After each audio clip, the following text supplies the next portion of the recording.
यो दिव्याक्षरमुक्तजुष्टचरणो नन्तार्कते जोमये धाम्नी ब्रह्मपुरेषु भावयभवान् दिव्ये निजे राजते यो धृत्वात्र नराकृतिं च सवृषां भक्तिं विते निक्षितौ तं धार्मिं ह्यवतारिणं च सहजानन्दं हरिं चिन्तये गुणातीतोऽक्षरं ब्रह्म भगवान् पुरुषोत्तमः जनो जानन्निदं सत्यं मुच्यते भवबन्धनात्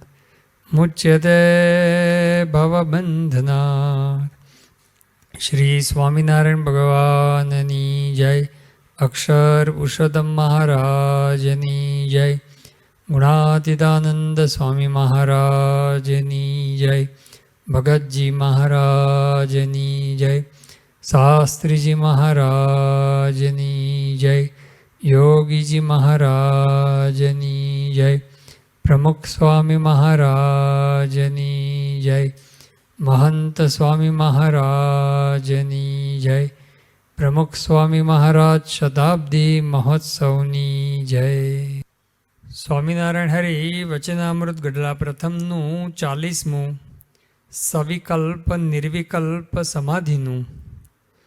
स्वामीनारायण हरि संवत 1876 महासुदी चौथने दिवस प्रातःकाळे श्रीजी महाराज श्री गढ़ड़ा मध्य दादा खाचरना दरबार में श्री वासुदेव नारायण मंदिर आगळ લીમડાના વૃક્ષની હેઠે ઢોલિયા ઉપર વિરાજમાન હતા ને ધોળો ખેસ પહેર્યો હતો ને ધોળી ચાદર ઓઢી હતી ને માથે ધોળી પાગ બાંધી હતી ને પાગને વિશે પીળા પુષ્પનો તોરો લટકતો હતો ને કંઠને વિશે પીળા પુષ્પનો હાર પહેર્યો હતો ને પોતાના મુખારવિંદની આગળ સર્વ મુનિ તથા દેશ દેશના હરિભક્તની સભા ભરાઈને બેઠી હતી।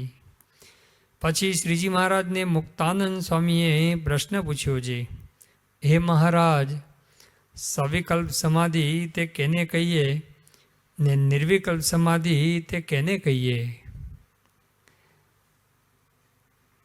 આ વચનાઉટ મહાસુદી ચોથનું છે। આગલા દિવસે જ મહાસુદી ત્રીજના દિવસે શ્રીજી મહારાજે સવિકલ્પ અને નિર્વિકલ્પ સ્થિતિની વાત કરેલી છે। એ બે ભેદ બતાવ્યા છે, કારણ કે શ્રીજી મહારાજની પાસે એક વેદાંતી એટલે કે અદ્વૈત મતને માનવાવાળો જે વેદાંતી હતો એને મહારાજે જવાબ આપી એની અંદર સવિકલ્પ નિર્વિકલ્પ સ્થિતિના ભેદની વાત કરેલી છે। એટલે મુક્તાનંદ સ્વામી એના આધારે પ્રશ્ન પૂછે છે કે સવિકલ્પ સમાધિ કોને કહીએ, નિર્વિકલ્પ સમાધિ કોને કહીએ? આમ તો સમાધિ શબ્દ યોગ દર્શનની અંદર વિશેષ કરીને આવે છે, વેદાંતની અંદર પણ આવે છે અને બીજા શાસ્ત્રોની અંદર પણ ઉલ્લેખ છે।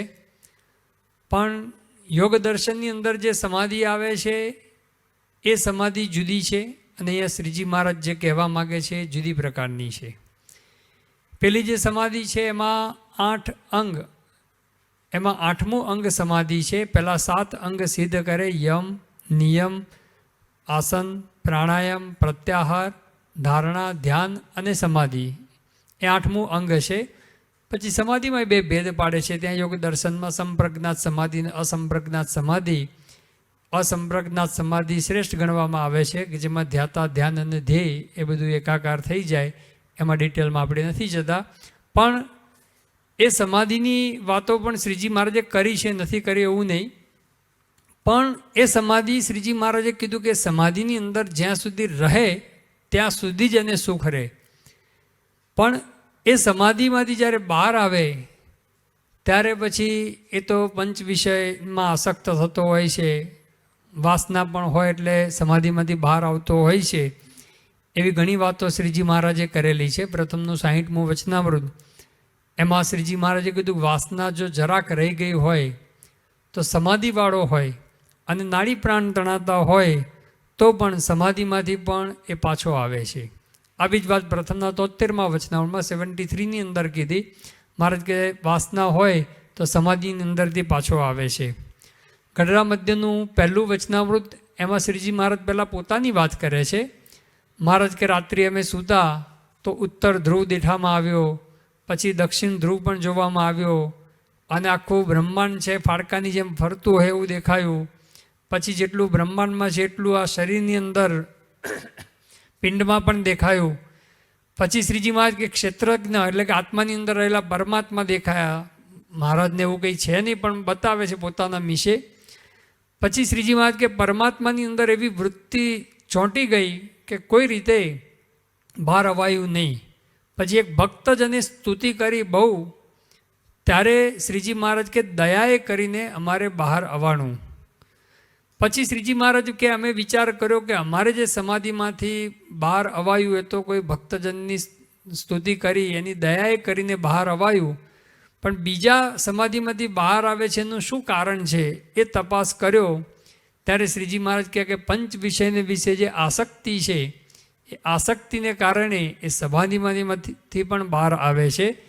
એટલે જો વિષયમાં આસક્તિ હોય તો સમાધિમાંથી પણ બહાર આવી જતો હોય છે. એટલે આ જે સમાધિ જે બધી વાતો કરી શ્રીજી મહારાજે આ બધા વચનાઓમાં, એ જે લૌકિક સમાધિ અથવા તો કૃપા સમાધિ પણ હોઈ શકે. કૃપાએ કરીને પણ શ્રીજી મહારાજે, શાસ્ત્રીજી મહારાજે કૃપા સમાધિ ઘણા બધાને કરાવેલી, તો કૃપા સમાધિ પણ હોઈ શકે. વરતાલનું 20મું વચનાવૃત, એની અંદર શ્રીજી મહારાજે કીધું કે રજોગુણમાંથી કામની ઉત્પત્તિ થાય અને તમોગુણમાંથી ક્રોધની ઉત્પત્તિ થાય. એ કામાદિકનું બીજ શ્રીજી મહારાજ કે ક્યારે નાશ પામે? શુકાનંદ સ્વામીએ જવાબ આપ્યો કે નિર્વિકલ્પ સમાધિ થાય ત્યારે કામાદિકનું બીજ નાશ પામે. શ્રીજી મહારાજ કે એ ઉત્તર માન્ય નથી. એ તો સમાધિમાં રહે ત્યાં સુધી બરાબર છે, સમાધિમાંથી બહાર આવે ત્યારે એને પણ પંચ વિષયની અંદર આસક્તિ થતી હોય છે. શ્રીજી મહારાજ ત્યાં કહે છે કે જેમ જ્ઞાની હોય એ સમાધિમાં જાય અને નિર્વિકાર રહે, અને અજ્ઞાની છે સુષુપ્તિની અંદર જાય ત્યારે પણ નિર્વિકાર જ હોય છે. એટલે જ્ઞાનીની સમાધિની, અજ્ઞાની સુષુપ્તિ અવસ્થા બે સરખી જ છે. બહાર આવ્યા પછી તો એ બંને એ કામાદિ કરીને વિકારને પામે છે. એટલે સમાધિ થતી હોય તો પણ જ્યાં સુધી વિષયમાં આસક્તિ છે ત્યાં સુધી સમાધિમાંથી પણ બહાર આવી જવાતું હોય છે. અને તેના પહેલાં વચનાવની અંદર મહારાજે કીધું કે આત્મનિષ્ઠાને વૈરાગ્ય વિનાનો જો ભક્ત હોય અને તો સમાધિમાં જાય તો પણ એને વિષયની આસક્તિ ટળતી નથી. સમાધિમાં હોય ત્યાં સુધી સુખ શાંતિ રહે, પણ સમાધિમાંથી જ્યારે બહાર આવે ત્યારે નારાયણદાસની પેઠે પદાર્થને જોઈને ચાડા ચૂંથવા માંડે, એવી વાત કરેલી છે. તો આ બધા વચનાઓની અંદર શ્રીજી મહારાજે જે સમાધિની વાત કરી છે એ પોતે આ અષ્ટાંગ યોગરૂપ સમાધિ અથવા તો કૃપા સમાધિ, એની અંદર કોઈ ગયો હોય તો પણ એ વાસના ટળતી નથી, એ ટાઈપની વાત છે. પણ અહીંયા શ્રીજી મહારાજ જે વાત કરે છે એ જુદા પ્રકારની વાત શ્રીજી મહારાજ પોતે સમજાવે છે. મહારાજ પોતે અહીંયા સવિકલ્પ નિર્વિકલ્પ સમાધિની હવે સ્પષ્ટતા કરે છે. પછી શ્રીજી મહારાજને મુક્તાનંદ સ્વામીએ પ્રશ્ન પૂછ્યો છે, હે મહારાજ, સવિકલ્પ સમાધિ તે કેને કહીએ અને નિર્વિકલ્પ સમાધિ તે કેને કહીએ? ત્યારે શ્રીજી મહારાજ બોલ્યા છે, એ જેને ભગવાનના સ્વરૂપમાં સ્થિતિ થઈ હોય તેને અશુભ વાસના તો ન હોય, અને શુભ વાસના રહી હોય, જે હું નારદ સનકાદિકને સુખજી તે જેવો થાઉં, અથવા નરનારાયણના આશ્રમમાં જઈને તે આશ્રમના મુનિ ભેળો રહીને તપ કરું, અથવા શ્વેતદીપમાં જઈને તપ કરીને શ્વેતમુક્ત જેવો થાઉં, એવી રીતનો જેને વિકલ્પ રહેતો હોય તેને સવિકલ્પ સમાધિવાળો કહીએ. અને જેને એવી રીતનો વિકલ્પ ન હોય ને અક્ષર બ્રહ્મના સાધર્મ્યપણાને પામીને કેવળ ભગવાનની મૂર્તિને વિશે જ નિમગ્ન રહેતો હોય તેને નિર્વિકલ્પ સમાધિવાળો કહીએ. શ્રીજી મહારાજ પોતે અહીંયા સવિકલ્પ નિર્વિકલ્પ બંને સમાધિવાળાને એક વાત કોમન બતાવે છે કે ભગવાનના સ્વરૂપની અંદર એની સ્થિતિ થઈ હોય, એટલે કે ભગવાનના સ્વરૂપનો નિશ્ચય પાકો હોય. ઉપાસ્ય સ્વરૂપ છે એની અંદર કંઈ શંકા ન હોય. ઉપાસ્ય સ્વરૂપને તો પોતે એની નિષ્ઠા તો પાકી જ હોય, એનો નિશ્ચય તો પાકો જ હોય. લોયાના 12મા વચનાઓની અંદર શ્રીજી મહારાજે સવિકલ્પ અને નિર્વિકલ્પ નિશ્ચયની અંદર જે ભેદ પાડ્યા છે એની અંદર ઉપાસ્ય સ્વરૂપની અંદર પણ ભેદ પડે છે, એટલા માટે પણ ભેદ છે. અને ઉપાસક જે વ્યક્તિ ઉપાસના કરે છે એની સ્થિતિની અંદર પણ ભેદ પડે છે, એટલા માટે પણ સવિકલ્પની અંદર 3 ભેદ અને નિર્વિકલ્પની અંદર પણ 3 ભેદ, એવા ભેદ પડે છે. અહીંયા શ્રીજી મહારાજ ઉપાસ્ય સ્વરૂપની અંદર ભેદ પાડતા નથી. એ તો એને જે ભગવાન મળ્યા છે, શ્રીજી મહારાજ મળ્યા છે, એનો સર્વોપરી નિશ્ચય છે, એની નિષ્ઠા છે, એની અંદર સ્થિતિ, એમાં ફેરફાર નથી. પણ હવે ઉપાસક એ જે ભક્ત છે, એ ભક્તની સ્થિતિની અંદર ભેદ છે. એના લીધે આ સવિકલ્પ અને નિર્વિકલ્પ ભેદ શ્રીજી મહારાજ બતાવે છે. એમાં નિર્વિકલ્પ સ્થિતિ એ ઉત્તમ છે, નિર્વિકલ્પ સમાધિ એ ઉત્તમ છે. પણ સવિકલ્પ સમાધિ પણ શરૂઆતની અંદર એ ખોટી નથી, કારણ કે શરૂઆત તો ત્યાંથી જ થાય છે. શ્રીજી મહારાજે કીધું કે એને એવો વિકલ્પ રહેતો હોય કે હું નારદ સંકાદિક જેવો થાવ, કે શ્વેતદીપની અંદર જે નિરંજનમુક્ત છે એના જેવો થાવ, એટલે કે ષડઉર્મિય રહિત થાવ. તો આવો જે વિચાર, એટલે આ તો એક દિશા બતાવી શ્રીજી મહારાજે, પણ મૂળ તો આપણે બ્રહ્મરૂપ થવું છે, વાસના રહિત થવું છે, આપણે ઉત્તમ ભક્ત થવું છે. આવો જે વિચાર, આવો જે વિકલ્પ, એ તો શરૂઆતની અંદર સાધકે હોવો જ જોઈએ ને રાખવો પણ જોઈએ.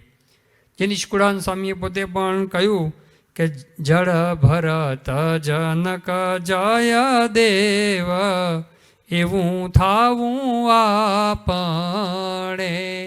કે જળ ભરત જનક જયદેવ એવું આપણે થવાનું છે, એવા ભક્ત થવાનું છે, આદર્શ ભક્ત થવાનું છે. અત્યારની ભાષામાં આપણે કહીએ તો કે ભાઈ ચલો પર્વતભાઈ કે ગોવર્ધનભાઈ જેવા ભક્ત થવાનું, કે મુક્તાન સ્વામી જેવા સંત થવાનું, અથવા તો અક્ષરરૂપ થવાનું. એ તો આપણું ધ્યેય છે. ગુણાતીતાનંદ સ્વામી એમની વાતમાં લખ્યું કે આપણો જન્મ બે વાત સિદ્ધ કરવા શરૂ થયો છે. એક તો અક્ષરરૂપ થવું અને બીજું પુરુષોત્તમમાં જોડાવું. તો અક્ષરરૂપ થવું છે એવું તો મનમાં હોવું જોઈએ. પ્રથમના 21મા વચનાવળની અંદર પણ શ્રીજી મહારાજે પોતે વાત કરી કે આપણે પણ ઈચ્છા એમ રાખવી છે અક્ષરરૂપ જે મુક્ત એની પંક્તિની અંદર આપણે ભળવું છે, પણ લૌકિક કોઈ પંચવિષયની અંદર એ આસક્તિ રાખવી નથી વગેરે વાતો કરી. કે અક્ષરરૂપ મુક્તની પંક્તિમાં ભળવાની વાત કરી. મધ્યના 22મા વચનાવળની અંદર પણ શ્રીજી મહારાજે કીધું કે નિશાન લેવું છે, અક્ષરધામરૂપી નિશાન લેવું છે. જે સુરવીર ભક્ત હોય એને તો અક્ષરધામરૂપી નિશાન લેવાની જ ઈચ્છા હોય. સ્વામીએ પણ કીધું, ગુણાતીતાનંદ સ્વામી, કે આપણે તો અક્ષરધામમાં જવું છે એવો એક સંકલ્પ રાખવો. તો આવા જે ધ્યેય, અક્ષરરૂપ થવું છે, અક્ષરધામમાં જવું છે, નિર્વાસનિક થવું છે, અલૌકિક વાસના એ બધી ટાળી નાખવી છે, એવો ધ્યેય એ આપણા જીવનની અંદર એ હોવો જોઈએ. એ વિચાર આપણા જીવનની અંદર દ્રઢ હોવો જોઈએ. જેમ કોઈ વિદ્યાર્થી ભણતો હોય, ભલે ભણે છે, પણ એને પૂછવામાં આવ્યું કે તારે શું થવું છે, તેનું ધ્યેય સ્પષ્ટ હોય કે ભાઈ મારે ડૉક્ટર થવું છે, કે એન્જિનિયર થવું છે, કે લોયર થવું છે. તેને મનની અંદર એ જો ધ્યેય સ્પષ્ટ હોય તો એ દિશાની અંદર એ પ્રમાણે મહેનત કરશે, એ પ્રમાણે પુરુષાર્થ કરશે અને એ પ્રમાણે બધે આગળ વધશે. અને ધ્યેય જ ના હોય કે કંઈ ભાઈ શું આગળ ભણીને શું થવું છે, તો જે એન્જિનિયર થવાય તો એન્જિનિયર, ડૉક્ટર થવાય તો ડૉક્ટર, અને કંઈ ના થવાય તો બધું આંટા ફેરાના આશીર્વાદ કરીને જીવન પૂરું કરવું, એવું તો હોતું જ હોય છે બધાને. તો એને રખડી ખાય, એને કશું હોય નહીં. એ ભણવા જાય ના જાય, સ્કૂલમાં ગયો ન ગયો, મહેનત કરી ન કરી, કશું જ ના થાય. પણ જેને ધ્યેય સ્પષ્ટ હોય કે મારે ડૉક્ટર થવું છે, કે સારામાં સારા એન્જિનિયર થવું છે, તો પછી એ પ્રમાણે મહેનત કરે, એ પ્રમાણે પુરુષાર્થ કરે. અને જોઈએ છે આપણે બધાએ, જેણે એવો ધ્યેય નક્કી કર્યો હોય કે ભાઈ મારે આવી રીતે સારામાં સારા અભ્યાસ કરવો છે, તો એણે પોતે એ પ્રમાણે પુરુષાર્થ કર્યો છે. એમ આધ્યાત્મિક માર્ગની અંદર પણ આપણે અક્ષરરૂપ થવું છે, નિર્વાસનિક થવું છે. આ એ ધ્યેય પણ જો સ્પષ્ટ થાય આપણના જીવનની અંદર, તો ઘણી બધી સ્પષ્ટતાઓ થઈ જતી હોય છે. બિનજરૂરી જે વૃથાવાદ, વૃથા ગતિ, વૃથા એ બધી સ્મરણ, આ બધાની અંદરથી વૃત્તિઓ પાછી વળી જતી હોય છે. કારણ કે કેટલોય બધો સમય એ આપણો બિનજરૂરી ચર્ચામાં, બિનજરૂરી વાતોની અંદર, બિનજરૂરી પ્રવૃત્તિની અંદર થતો હોય છે. પણ શ્રીજી મહારાજે પહેલાં તો સ્પષ્ટતા જ કરી દીધી કે સવિકલ્પવાળો નિર્વિકલ્પવાળો બેને એ લૌકિક વાસના તો છે જ નહીં. એને લૌકિક વાસના એ અશુભ વાસના તો છે જ નહીં. શુભ વાસના જ રહેલી હોય છે એ બતાવે છે. તો અશુભ વાસના જો સવિકલ્પ નિશ્ચય પણ દ્રઢ થાય, તો પણ સવિકલ્પ સમાધિ થાય, તો પણ આ બધી લૌકિક વાસના પણ નીકળી જતી હોય છે. તો આ ધ્યેય, ડૉક્ટર સ્વામી કહે ને કે મારે સ્વામીને રાજી કરવા છે, એવું જો ધ્યેય નક્કી થાય તો પણ આપણું જીવન એ બદલાઈ જતું હોય છે. એ ડિરેક્શનની અંદર અક્ષરરૂપ થવું છે. એની અંદર જે કે બધા વિઘ્ન આવતા હોય, એ બધા વિઘ્ન એ ધીરે ધીરે વ્યક્તિ પોતે ટાળી નાખતો હોય છે. એટલા માટે આ પણ એક ધ્યેય જરૂરી છે, સવિકલ્પ નિશ્ચય પણ જરૂરી છે. પણ એથી આગળ વધીને મહારાજ પોતે નિર્વિકલ્પ સુધી લઈ જવા માગે છે. વિદ્યાર્થીને ડૉક્ટર થવું છે ધ્યેય બરોબર છે, પછી ડૉક્ટર થાય એ વસ્તુ જુદી છે. ડૉક્ટર શરૂઆતમાં વિદ્યાર્થીને ડૉક્ટર થવું છે ધ્યેય છે, અને પછી ભણતા ભણતા ડૉક્ટર થાય એની સિદ્ધિ છે. એમ સવિકલ્પ સમાધિની અંદર આ વિચાર રાખતા રાખતા કે મારે અક્ષરરૂપ થવું છે, અક્ષરરૂપ મુક્તની પંક્તિમાં ભળવું છે, બ્રહ્મરૂપ થવું છે, આ ધ્યેય જીવનની અંદર દ્રઢ કરીએ અને પછી એ પ્રમાણે વર્તા વર્તા આગળ જતાં આ નિર્વિકલ્પ નિશ્ચય, નિર્વિકલ્પ સમાધિ એ થઈ જતી હોય છે.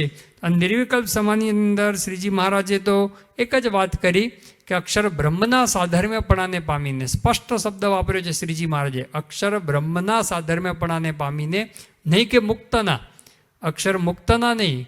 કારણ કે સાધર્મ્યપણું અક્ષર બ્રહ્મની સાથે કરવાનું છે, અક્ષર બ્રહ્મ સાથે એકતા કરવાની છે, જે વેદરસની અંદર વાત કરેલી છે.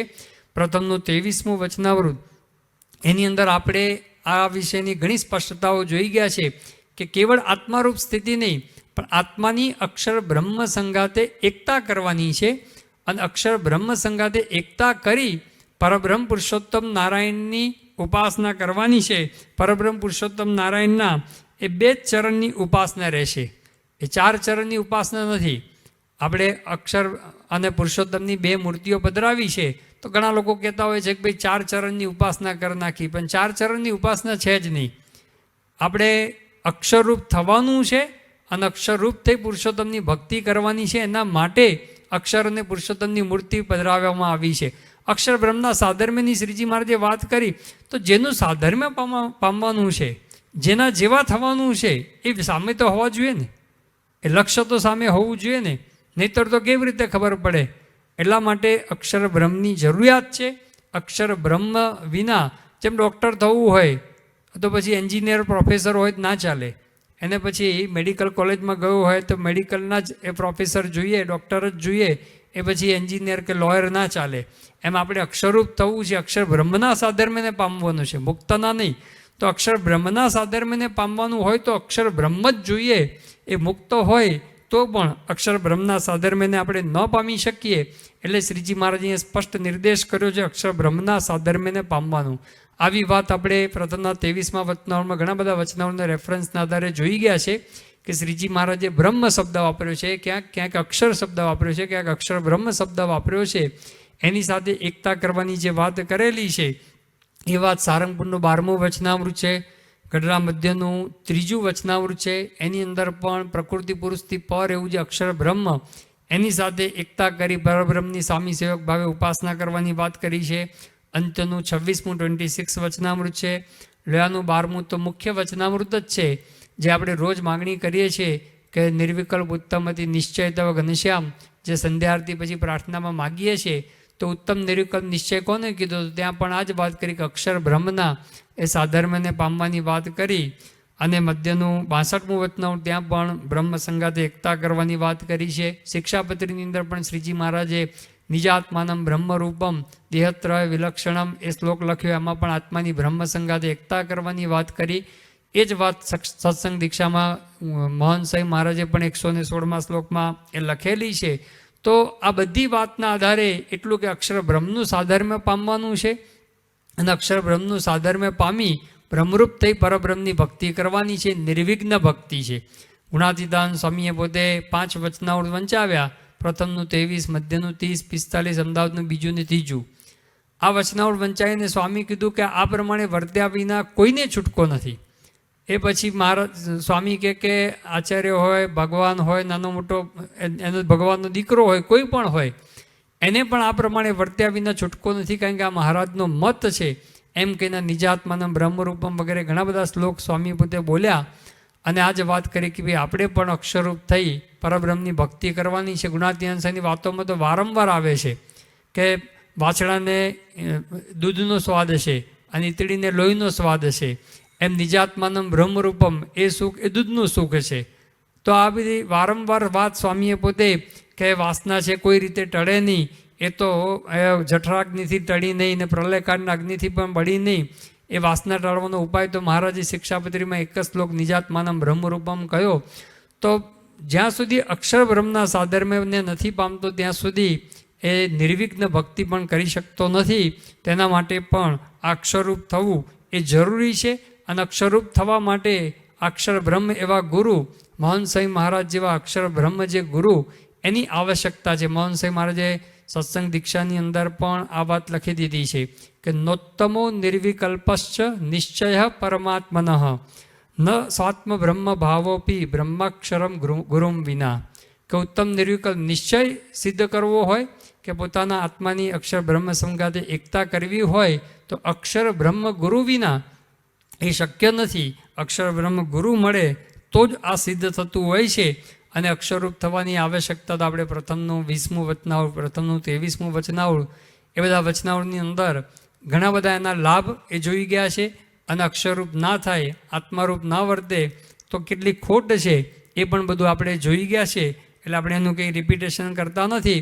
પણ મૂળ તો શ્રીજી મહારાજ આ સિદ્ધાંત લઈને આવ્યા છે કે આપણે અક્ષરરૂપ થઈ પરબ્રહ્મ પુરુષોત્તમ નારાયણની ઉપાસના કરવાની. શાસ્ત્રીજી મહારાજે અક્ષર અને પુરુષોત્તમની ઉપાસના એ મધ્ય મંદિરની અંદર અક્ષર પુરુષોત્તમની મૂર્તિ સ્થાપી અને આપણને સિદ્ધાંત સ્પષ્ટ કરી આપ્યો કે આપણે પણ આવા ગુણાતીત રૂપ થવાનું છે.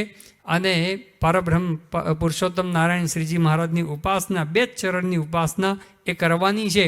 કે આરતી આપણે અક્ષર અને પુરુષોત્તમની આરતી કરીએ એટલે 4 ચરણની ઉપાસના થતી નથી. અક્ષર પુરુષોત્તમને થાળ ભેગો કરીએ એટલે 4 ચરણની ઉપાસના થતી નથી. એમ તો સમયાની અંદર 1,00,000 માણસને જમાડીએ છીએ તો 1,00,000 ચરણની ઉપાસના ના થાય, 2,00,000 ચરણની ઉપાસના ના થાય. એ તો જમાડાય, કારણ કે ભક્તને ભગવાન ભેગો થાળ એ તો કરવાનો જ હોય. કારણ કે ભગવાનના ભક્તોને એટલો મહિમા છે. પણ ઉપાસના તો એ 2 ચરણની જ રહેતી હોય છે. પછી વળી મુક્તાનંદ સ્વામીએ પ્રશ્ન પૂછ્યો છે. પ્રમુખ સાહેબ મહારાજે પોતે એકવાર વાત કરેલી. પ્રમુખ સાહેબ મહારાજ કે શંકર ભગવાનની સાથે પોઠિયાની આરતી ઉતરે એમાં કોઈ પ્રશ્ન નહીં. પછી ગણપતિજીની સાથે ઉંદરની આરતી ઉતરે એની વાંધો નથી. પછી હનુમાનજીની સાથે આપણે અહીંયા મૂર્તિ છે બધી આજુબાજુ આખી બધી વાનર સેના છે એની આરતી ઉતરે એમાં વાંધો નથી. આ બધામાં વાંધો નથી. અને શ્રીજી મહારાજની સાથે એમના ઉત્તમ ભક્ત એ ગુણાતીતની આરતી ઉતરે એમાં લોકોને પ્રશ્ન થતો હોય છે. પણ આ મર્મને સમજ્યા નથી કે આપણે અક્ષરરૂપ થવાનું છે. એના માટે અક્ષર બ્રહ્મની આવશ્યકતા જ છે. એના વગર તો થવાશે જ નહીં. તો એ મહારાજે બધે અહીંયા મર્મમાં સમજાવ્યો છે. પછી બીજો પ્રશ્ન હવે મુક્તાનંદ સ્વામી પૂછે છે. પછી વળી મુક્તાનંદ સ્વામીએ પ્રશ્ન પૂછ્યો છે, હે મહારાજ, ભક્તિમાં અને ઉપાસનામાં તે શો ભેદ છે? ભક્તિ અને ઉપાસના એમાં શો ભેદ છે એ મહારાજ પોતે હવે બતાવે છે. ત્યારે શ્રીજી મહારાજ બોલ્યા છે, હે શ્રવણમ, કીર્તનમ, વિષ્ણુ સ્મરણમ, પાદસેવનમ, અર્ચનમ, વંદનમ, દાસ્યમ, સખ્યમ, આત્મનિવેદનમ. એવી રીતે 9 પ્રકારે કરીને જે ભગવાનને ભજવા તેને ભક્તિ કહીએ. અને ઉપાસના તો તેને કહીએ છીએ એ ભગવાનના સ્વરૂપને વિશે સદા સાકારપણાની દ્રઢ નિષ્ઠા હોય ને પોતે જે ભજનનો કરનારો તે બ્રહ્મરૂપ થાય તો પણ તે નિષ્ઠા જાય જ નહીં. અને ગમે તેવા નિરાકાર પ્રતિપાદનના ગ્રંથને સાંભળે તો પણ ભગવાનના સ્વરૂપને સદા સાકાર જ સમજે. અને શાસ્ત્રને વિશે ગમે તેવી વાત આવે પણ પોતે ભગવાનના સાકાર સ્વરૂપનું જ પ્રતિપાદન કરે પણ પોતાની ઉપાસનાનું ખંડન થવા દે નહીં. એવી રીતે જેની દ્રઢ સમજણ હોય તેને ઉપાસનાવાળો કહીએ. ભક્તિને ઉપાસનાની અંદર મહારાજ પોતે ભક્તિની અંદર કરવાની વાત આવે છે, ઉપાસનાની અંદર સમજવાની વાત આવે છે. તો કરવાની અંદર મહારાજે કીધું કે 9 પ્રકારની ભક્તિ જે બતાવી છે કે શ્રવણમ એટલે ભગવાનની કથા વાર્તાનું શ્રવણ કરીએ અને આ બધું જે કંઈ કીર્તન સાંભળીએ પણ શ્રવણ કહેવાય. પછી શ્રવણમ, પછી કીર્તનમ. શ્રવણ પછી આવે છે એ કીર્તન ભક્તિ, એટલે કે ભગવાનનું કીર્તન ગાવા સાંભળવા એ કીર્તન ભક્તિ છે. વિષ્ણુ સ્મરણમ, ભગવાનનું સ્મરણ કરવું એ પણ સ્મરણ ભક્તિ. પાદ સેવનમ, ભગવાનના ચરણની સેવા કરવી. પછી અર્ચનમ એટલે ભગવાનને અર્ચા કરવી. વંદનમ એટલે કે દંડવત કરવા, પંચાંગ પ્રણામ કરવા, હાથ જોડવા વગેરે વંદનમ. દાસ્યમ એટલે દાસ ભાવ ભગવાનની સાથે રાખવો. સખ્યમ એટલે કે સખાભાવ રાખવો. સખાભાવ રાખવો એટલે કે મિત્રતા, એટલે કે મિત્ર જેમની સાથે આપણે નિષ્કપટપણે વર્તીએ છીએ એમ ભગવાનની સાથે નિષ્કપટ ભાવ રાખવો. અને આત્મનિવેદનમ એટલે સર્વસ્વ સમર્પણ ભગવાનને કરવું. તો આ બધાની અંદર કરવાનું આવ્યું, કથા વાર્તા બધું કરવાનું, સાંભળવાનું આ બધું આવ્યું. તે ભક્તિ સંપ્રદાય આપણો છે એટલે શુષ્ક વાત નથી. એટલે એમાં ભક્તિ બધી કરવાની હોય છે. એટલે ભગવાનની આરતી, કથા, ચેષ્ટા આ બધું આપણે કરવાનું હોય છે. જ્ઞાન કરીને ખાલી બેસી રહેવાનું હોતું નથી. અને જે મોટા પુરુષના જીવનની અંદર આપણે જોઈએ છીએ, આપણે આખી ગુરુ પરંપરાના જીવનની અંદર જોયું છે, યોગીજી મહારાજ, પ્રમુખ સ્વામી મહારાજ, મોહન સ્વામી મહારાજ કેવી ભક્તિ કરે છે. ભગવાનના દર્શન કરે તો એ કેવા લીન થઈ જાય છે, કેવા તલ્લીન થઈ જાય છે, એ આપણે જોયું છે. એ બધે અહમ બ્રહ્માસ્મિ કરીને ક્યારેય બેસી રહ્યા નથી. એ ભગવાનની એવી ભક્તિ, એ અનન્ય ભાવે ભક્તિ કરી છે, અનન્ય ભાવથી ભક્તિ કરેલી છે. વિપરીત સંજોગોની અંદર ગમે તેવું અપમાન થયું હોય તો એ ભગવાનની ભક્તિ. એ નૈરોબીથી પોતે પાછા પધાર્યા 74ની અંદર પ્રમુખ સાંઈ મહારાજ, તો રાત્રે 1:30 વાગે પણ ઠાકોરજીને શીરો પૂરીને બધું બનાવી અને પોતે ધરાવ્યું. ઘણી વખત આપણે પણ ધરાવીએ, કારણ કે આખા દિવસનો સ્વામીને ઉપવાસ થયેલો, પોતે જમવા માટે ધરાવીએ. પણ સ્વામી તો પોતે એક ટીપું પાણીનું પણ મોઢામાં મૂક્યા વિના ઠાકોરજીને થાળ ધરાવી અને પોતે પહોંચી ગયા જમ્યા સિવાય. તો ભગવાનની આવી અનન્ય ભક્તિ એમના જીવનની અંદર આપણે જોઈ છે. યોગીજી મહારાજ માટે તો શાસ્ત્રીજી મહારાજ કહેતા કે ભાઈ વલ્ભાચાર્યના જેવી ભક્તિ, એવી અનન્ય ભક્તિ આ ગુરુ પરંપરાના બધાના જીવનની અંદર આપણને એ જોવા મળે છે. તો આપણે પણ એવી ભક્તિ કરવાની છે. અને એમાં જે કંઈ ખોટ હોય કે આપણે આરતીમાં ઘરે પણ હોય તો ઘરે પણ 2 ટાઈમની આરતી કરવાની જ હોય. ઘણા એવું માને છે કે ભાઈ ઘર મંદિરમાં આરતી થવી જોઈએ, ભગવાનની આરતી થવી જોઈએ. ભગવાનની આરતી થવી આપણે કરવાની હોય, આપણે રહી જઈએ એનું શું? ભગવાનની આરતી તો એક જણે કરી નાખી, પણ બધાએ હાજર રહેવું જોઈએ.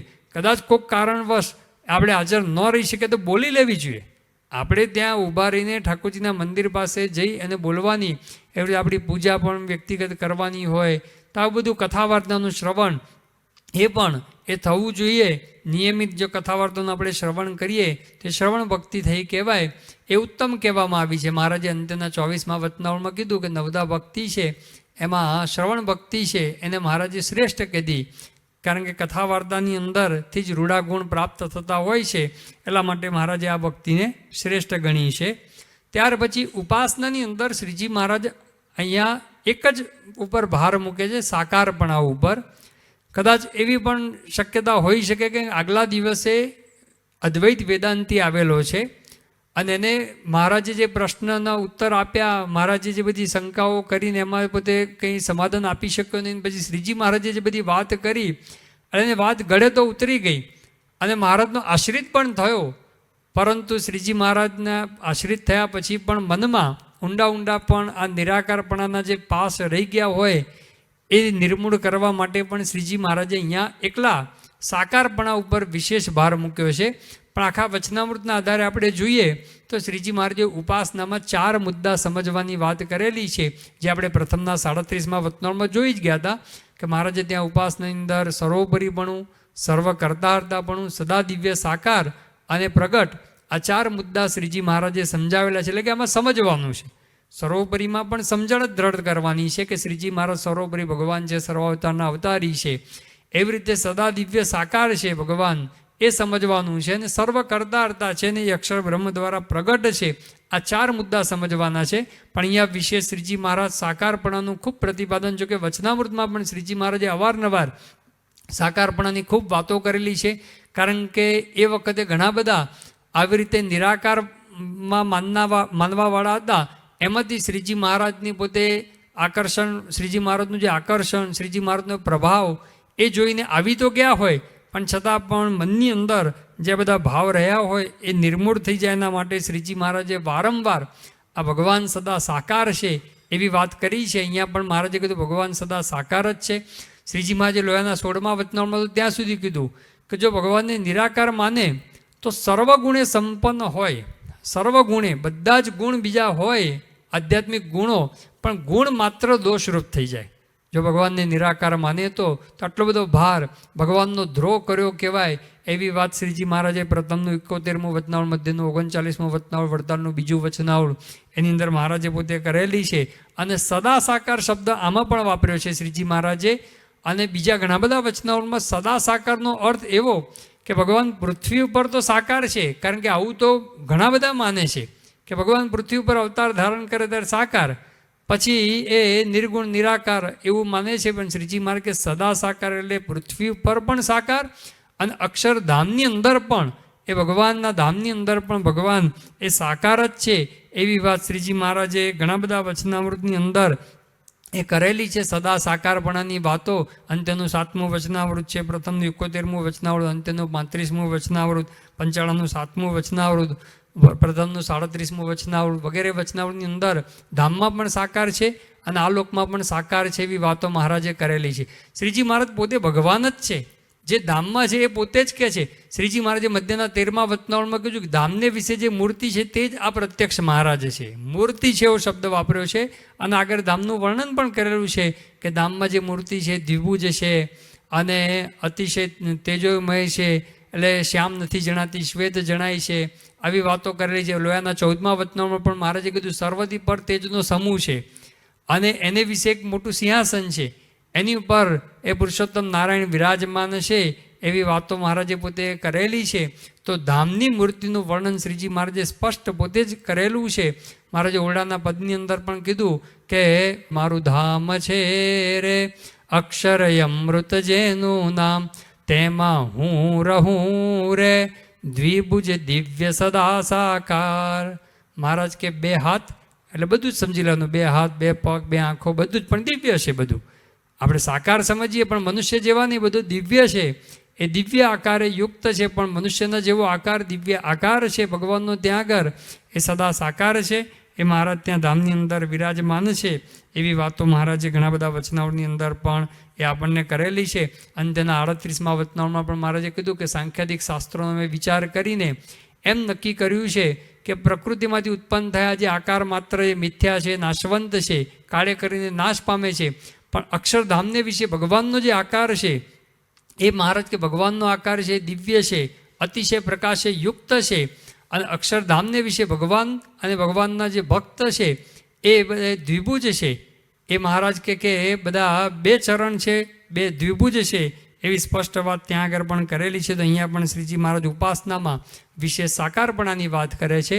પણ આપણે ચારે ચાર મુદ્દા સમજવાના અને ચાર મુદ્દા સમજી અને પછી ભક્તિ પણ કરવાની. આ સમજીને બેસી નહીં રહેવાનું, ભગવાન સર્વોપરી છે કરતા છે એમ માનીને બેસી નહીં રહેવાનું, નવદા ભક્તિ પણ કરવાની. એ પણ મહારાજે પોતે નિર્દેશ કરેલો છે. તો આવી ઉપાસના ભક્તિ એ આપણા જીવનની અંદર દ્રઢ થાય એ જ પ્રાર્થના. શ્રી સ્વામિનારાયણ ભગવાનની જય. ઇતિ વચનામૃતમ ગઢડા પ્રથમનું 40મું વચનામૃત થયું.